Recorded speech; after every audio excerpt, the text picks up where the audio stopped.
was a lovely day on the island of Sodor, and the engines on the narrow gauge railway were working hard. Duke, Bertram and Rusty were at the shunting yards.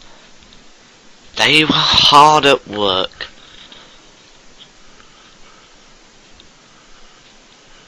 Just then, Sir Handel pulled up with a passenger train.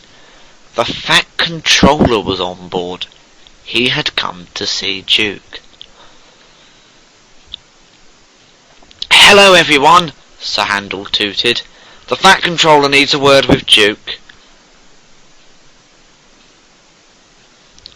"Duke," boomed the Fat Controller, "a new diesel has arrived to Sodor.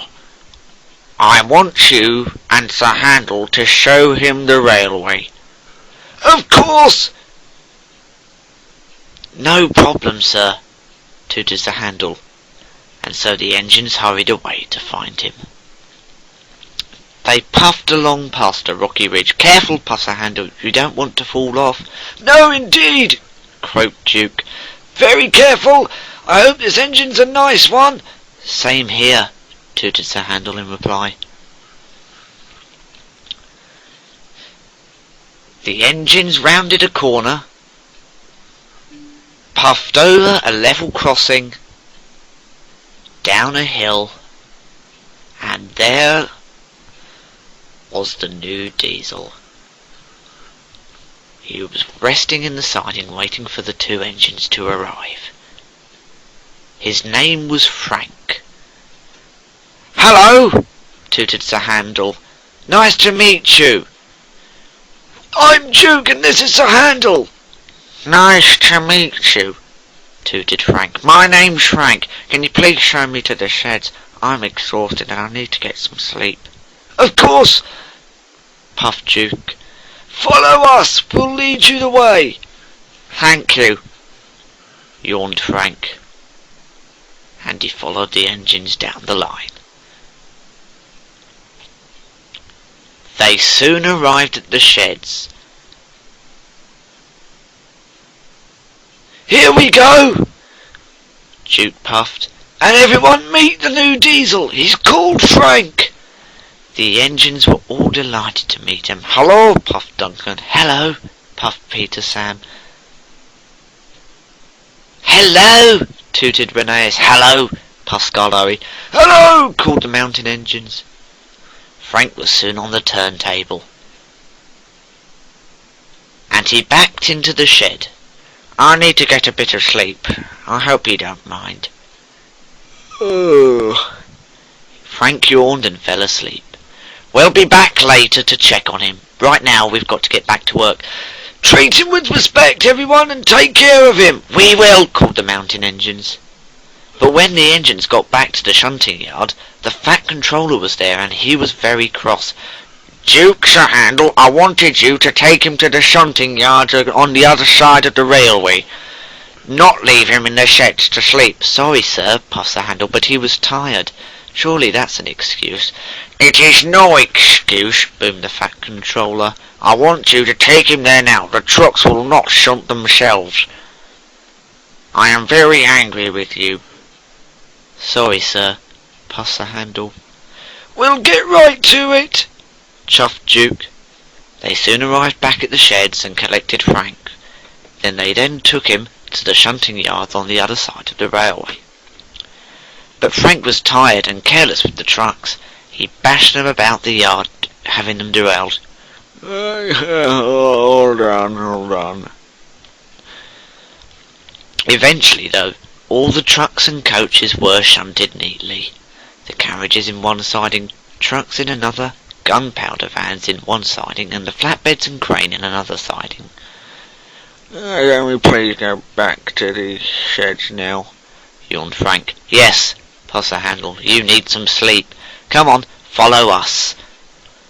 They puffed past a rocky ridge. "Careful," Sir Handel warned. "You don't want to fall off." Frank had been coupled up to Duke, just in case something had happened. He was very tired, but Duke was understanding. "Just be careful, you don't want to make a mistake, the points are faulty," Duke warned. but Frank was too tired to listen.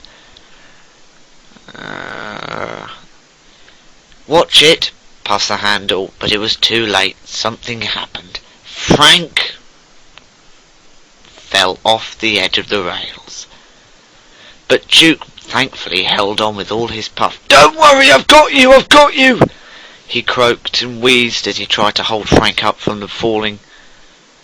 "Help me, please," wailed Frank. "Go get the crane, Sir Handel," groaned Duke. "Right," and Sir Handel hurried away. When he came back, he had to perch right on the edge of an old bit of track, as Skarloey shunted the crane into place. "Carefully does it, Skarloey puffed.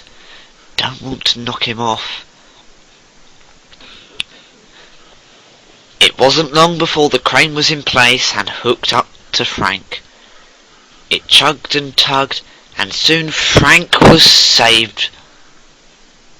"Ah, thank you," Frank sighed in relief. He was put onto the crane's flatbed, and Skarloey pulled him back to the sheds. "I'll see you two back at the sheds," he called to Sir Handel and Duke. "Come along, Frank, let's get you down to rest." Later, back at the sheds, all the engines were glad to be safe. "There we go. What an event for a first day," Skarloey chuffed. "Indeed." "Yes, thank you for helping us, Skarloey," puffed Duke. Just then, the Fat Controller ran up. "Sorry about this, my car broke down, so I'm a little later than I expected. Frank, I wish to apologise for making you do work when you are so tired. I realise now that it has caused confusion and delay. But Duke, Sir Handel and Skarloey, well done for rescuing him. I am very proud of you all. You shall get a new coat of paint. You are indeed reliable engines." "Thank you, thank you, thank you." "Right, now I've got to go." "See you later, sir." "I need to get some sleep," yawned Frank, and he backed into his place in the shed. "Good night, you three. I'll see you in the morning." "I'm tired as well," puffed the Handel. "I think I'll go to sleep as well." Frank is still on this railway, and he is indeed a very useful engine.